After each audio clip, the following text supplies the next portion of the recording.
Hello guys, कैसे हो सारे। आई होप आप अच्छे होंगे। और मैं विक्रम। आज के वीडियो में हम डिस्कस करेंगे पीवीएफटी 2020 के क्वेश्चन पेपर का जो केमिस्ट्री वाला पॉइंट है उसके बारे में। तो गाइस आज हम 2020 में केमिस्ट्री के पूछे गए टोटल 25 क्वेश्चनों के बारे में हम डिस्कस करेंगे। और यदि आप चैनल पर नए हो या पहली बार विजिट कर रहे हो तो चैनल को सब्सक्राइब ज़रूर कर दीजिएगा। साथ ही में बेल आइकन प्रेस कर लीजिए जिससे कि कोई नई अपडेट रहे तो उसे आप मिस न कर पाए। तो गाइस आज का हमारा टॉपिक है केमिस्ट्री के 25 क्वेश्चन जो प्री वेटनरी फिशिंग टेस्ट 2020 में जो क्वेश्चन पूछे गए थे। तो गाइस बहुत ही ज़्यादा इंपॉर्टेंट क्वेश्चन है और क्वेश्चन का लेवल देखकर ही आप एग्ज़ाम की तैयारी कर सकते हो। तो फर्स्ट क्वेश्चन है कि समुद्र से बाहर आने के पश्चात जो गोताखोर से होते हैं उनमें बैंड से पीड़ित होते हैं क्योंकि अपने ऑप्शन है उच्च दाब पर रक्त में विलय नाइट्रोजन दाब में कमी के कारण बाहर आती हैं, या निम्न दाब पर रक्त में विलय नाइट्रोजन दाब में वृद्धि के कारण बाहर आती हैं, या रक्त में विलय नाइट्रोजन तापमान के वृद्धि के कारण बाहर आती हैं, या इनमें से कोई नहीं। तो इसका आंसर रहेगा गाइस ए करेक्ट आंसर है कि उच्च दाब पर रक्त में विलय नाइट्रोजन जो होती है दाब में कमी होने के कारण बाहर आती हैं। तो nitrogen dissolved in the blood at high pressure come out of due to decrease in pressure. तो ये करेक्ट आंसर है गाइस कि जब गोताखोर बाहर आते हैं तो उन्हें बैंड से वो पीड़ित होते हैं। तो इसका प्रमुख रीज़न ये है कि उच्च दाब पर जब रक्त में विलय नाइट्रोजन दाब जो बाहरी दाब होता है उसमें कमी होने के कारण ये बाहर निकलती हैं, तो जिसके कारण वो पीड़ित होते हैं उसे बैंड्स कहा जाता है। नेक्स्ट सेकंड क्वेश्चन कि एक अक्रिस्टलीय ठोस एक CO2 गैस और एक ठोस अवशेष के उत्पादन के लिए ऊष्मीय अपघटन से होकर गुजरता है। अवशेष वायु निर्माण हेतु जल के साथ प्रतिस्थापन अभिक्रिया करता है। CO2 गैस की अधिकता वायु के माध्यम से बुलबुले बनाती है तो एक स्वच्छ विलयन Z प्राप्त होता है। जब Z को उबाला जाता है तो यौगिक X वापस प्राप्त हो जाता है। तो X की पहचान करें। तो यहाँ पर हमें ये रिएक्शन कंप्लीट करना है और रिएक्शन के अकॉर्डिंग ही हमें जो है लास्ट में जो अंतिम उत्पाद हमें प्राप्त होता है वह बनाना है। तो इसका आंसर रहेगा गाइस कि कैल्शियम कार्बोनेट CaCO3 इसके अकॉर्डिंग हमें प्राप्त होता है एक सफ़ेद अक्रिस्टलीय ठोस, यानी कि ये बात करते हैं चूने की। ओके, तो जब CO2 गैस और एक ठोस अवशेष के उत्पादन में ऊष्मीय अपघटन से होकर गुजरता है तो वायु निर्माण हेतु जल के साथ अभिक्रिया करता है। CO2 गैस की अधिकता वायु के माध्यम से बुलबुले बनाती हैं।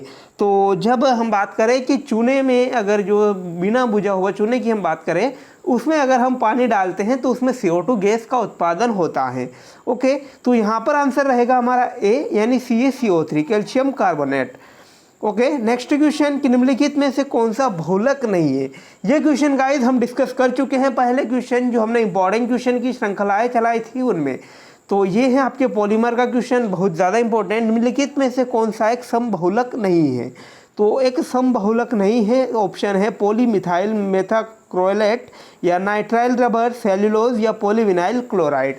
तो ये रहेगा गाइस नाइट्राइल रबर। जो नाइट्राइल रबर है एक समबहुलक नहीं है। तो which of the following is not a homopolymer. तो आंसर रहेगा नाइट्राइल रबर।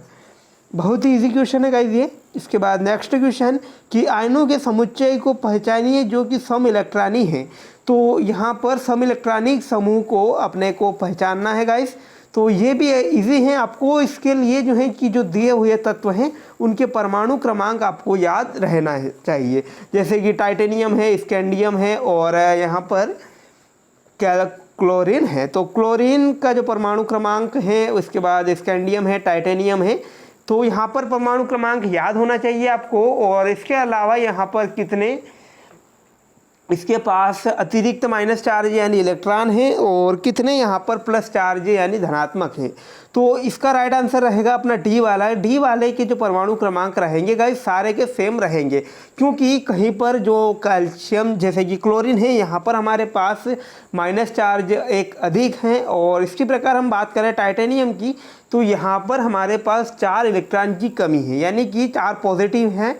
तो इस प्रकार जो मिलकर तीनों के परमाणु क्रमांक या प्रोटॉनों की संख्या सेम रहेगी।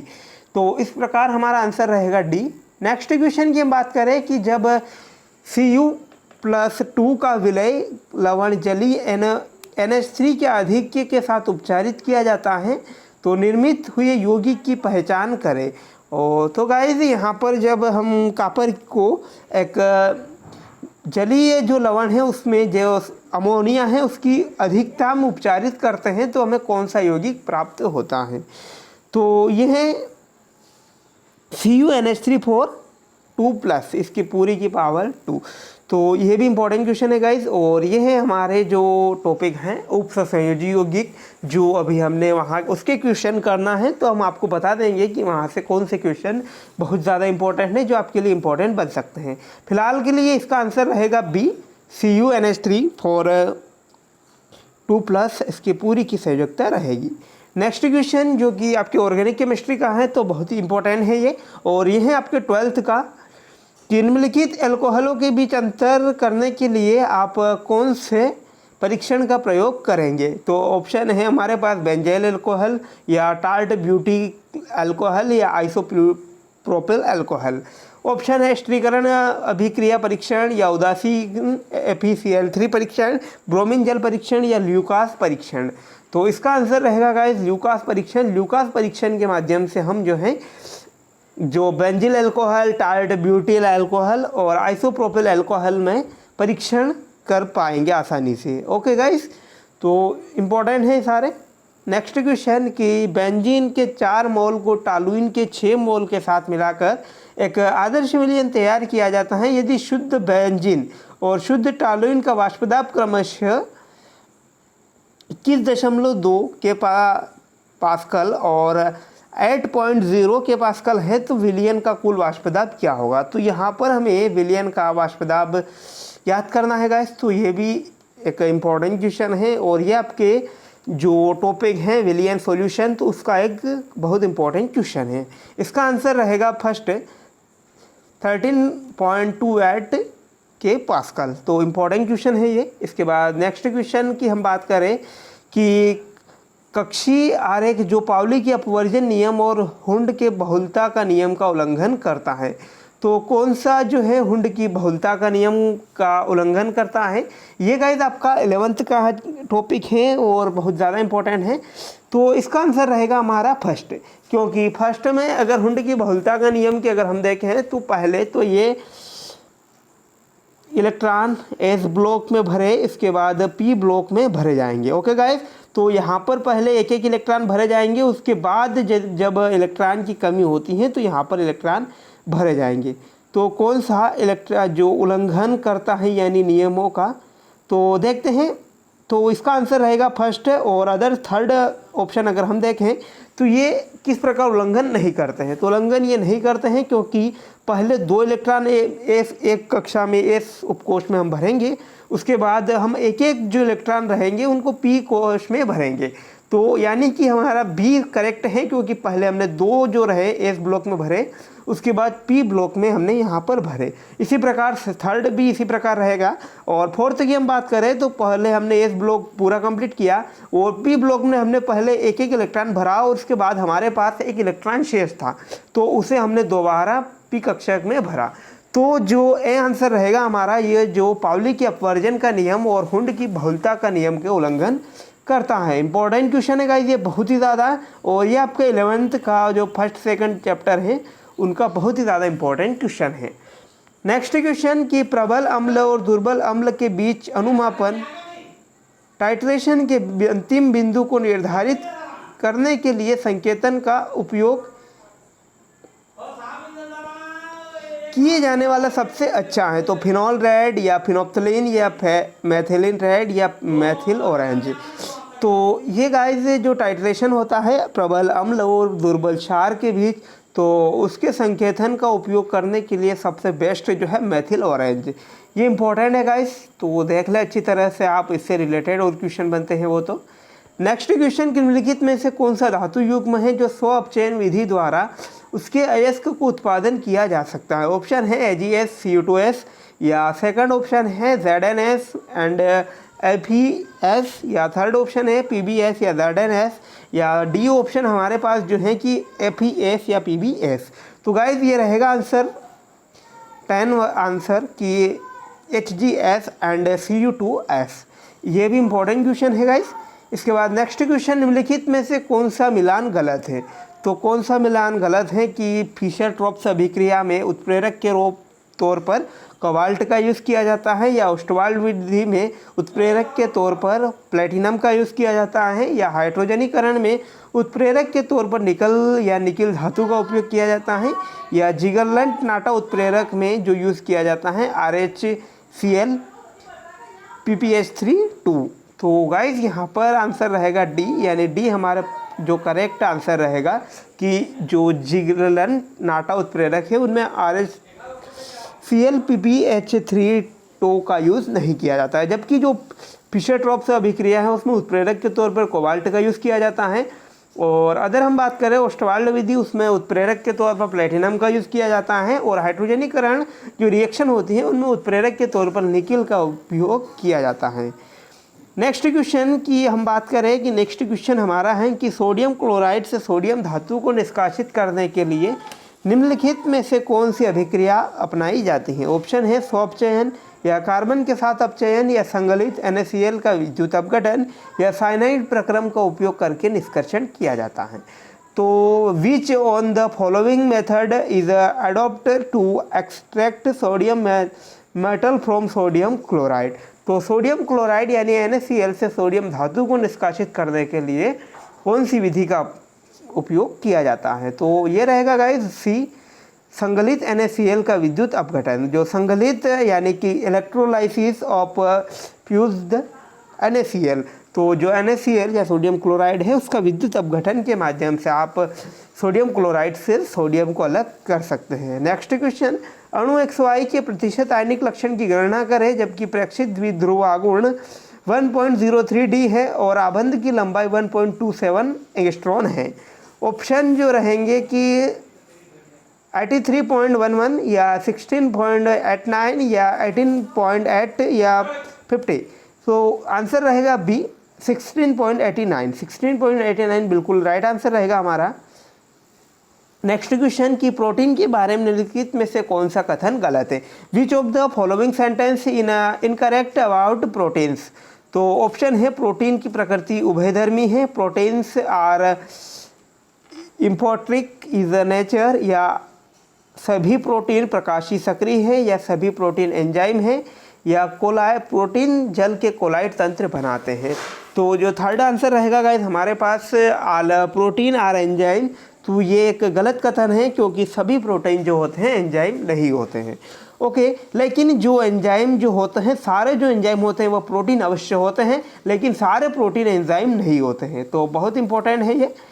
नेक्स्ट, एल्यूमिनियम की घनी एकक कोष्टिका का मोलर द्रव्यमान 27 ग्राम मोल पर मोल है, की कोर लंबाई 405 pm है और क्रिस्टल का घनत्व 2.7 ग्राम सेंटीमीटर की पावर -3 है। तो घनी एकक कोष्टिका है। ऑप्शन काय केंद्रित घनी, या बॉडी सेंट्रल क्यूबिक, या फैस सेंट्रल क्यूबिक, या सिंपल, या एड्ज सेंट्रल क्यूबिक। तो गाइस ये रहेगा फलन केंद्रित घनी है। जो एल्यूमिनियम की घनी एकक कोष्टिका की हम बात करें, जो हमारे पास मान दिए है उसके अकॉर्डिंग जो रहेगा बी फलन केंद्रीय घनी। ओके गाइस, नेक्स्ट क्वेश्चन की उस यौगिक की पहचान करें जिसमें कार्बन परमाणु sp3 संकरित हैं, यानी कि identify the compound in which all the C atoms are sp2 hybridisation. तो ऑप्शन की 0.2N, या 1,3 पेंटाइन, या ब्यूटा-2N, या 1,3 ब्यूटा-डाइइन। तो ये है guys D is the correct answer कि 1 और 3 ब्यूटाडाइन। तो ये आंसर रहेगा हमारे पास C D is correct. Next question की हम बात करें तो ग्लूकोज को निर्मित करने के लिए ग्लूकोज एसिटिक एनहाइड्राइड के साथ अभिक्रिया करता है, तो किसकी उपस्थिति में करता है? तो ऑप्शन है टेट्रा एसीटेट या पेंटा एसीटेट, मोनो एसीटेट या हेक्सा एसीटेट। तो यह गाइज पेंटा एसीटेट यानी बी, जो ग्लूकोज को निर्मित करने के लिए पेंटा एसीटेट जो एसिटिक एनहाइड्राइड के साथ अभिक्रिया करता है। तो इम्पोर्टेंट क्वेश्चन है ये। नेक्स्ट की हम बात करें कि परिपाटी के अनुसार मानक हाइड्रोजन इलेक्ट्रोड का इलेक्ट्रोड विभव कितना होता है। बहुत ही इजी क्वेश्चन है गाइस, ये अक्सर आपको देखने को मिल जाता है और इसका आंसर है 0 विभव, यानी 0 वोल्ट जो होता है कि जो स्टैंडर्ड हाइड्रोजन इलेक्ट्रोड होते हैं उसके लिए उसका इलेक्ट्रिक पोटेंशियल। इंपॉर्टेंट क्वेश्चन है नेक्स्ट क्वेश्चन कि कार्बोक्सिलिक अम्ल CH3 CH2 CH2 COOH जब डोबेराइन के साथ अभिक्रिया करता है तो प्रदान करता है, तो वह क्या हमें प्रदान करता है? ऑप्शन ब्यूटेनॉल या ब्यूट2इन या ब्यूटेनॉन या ब्यूटेन प्लस ऑन। तो आंसर है guys D, butane plus butane 1 all. यानी कि जब कार्बोक्सिलिक अम्ल जो होता है CH3 CH2 CH2 COOH जब डोबेराइन के साथ अभिक्रिया करता है तो ब्यूटेन 1 ऑल हमें प्रदान करता है। नेक्स्ट क्वेश्चन, निम्नलिखित सहसंयोजी आबंधों में से किसकी ध्रुवीयता अधिक होती है गाइस? तो ये भी आपको 12th की जो ऑर्गेनिक केमिस्ट्री है उसमें आपको मिल जाएगा। बहुत इंपॉर्टेंट टॉपिक है ये सारे। कि निम्नलिखित सहसंयोजी आबंधों में से किसकी अधिकतम ध्रुवीयता होती है? ऑप्शन CF या OF या FF या NF। तो गाइस आंसर रहेगा ए, यानी जो कार्बन के साथ जब फ्लोरीन जुड़ा हुआ होता है तो इसकी ध्रुवीयता अधिक होती है। तो ऑप्शन रहेगा ए हमारा राइट आंसर।